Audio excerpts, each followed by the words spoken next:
very, very happy to welcome you today to this first International Conference on Quality of Life.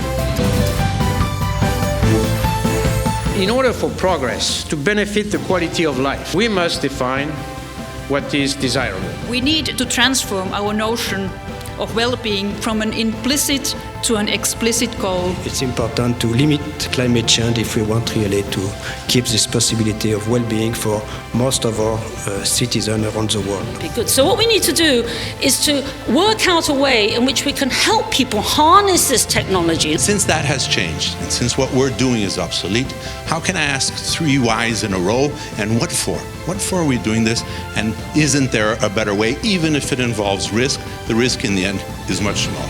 It profoundly enriches what you can create in your culture. But Indigenous communities are not going to put their sticks down unless corporate Canada or corporations come to the table with a fresh perspective of what it means to engage with our people and to look at new opportunities. Right now, we are going to be out of the list this year of the 50 most violent cities in the world. Reducing the crime is going forward in how to reduce the poverty. Inside the whole That's the cyclists, once they're Havas.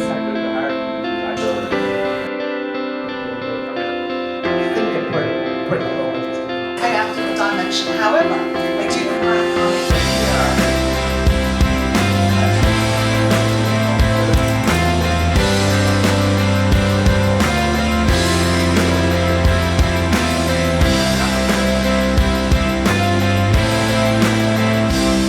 There are companies that are really thinking outside of the box. Like think about how we can really improve the quality of life. Yeah, I learned a lot about the quality of life. And also how we're alike and how we need to really join forces.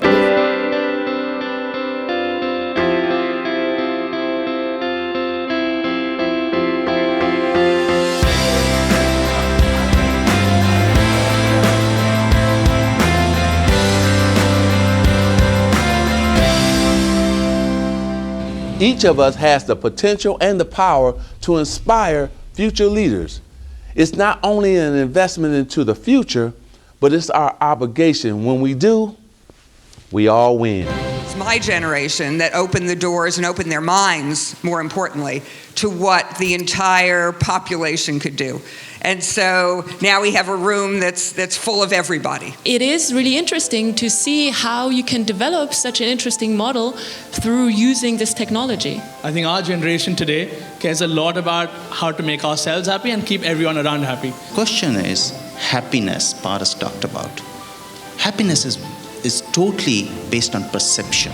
I feel that we are now in this moment, which is as huge as moving from the Middle Ages to the Renaissance,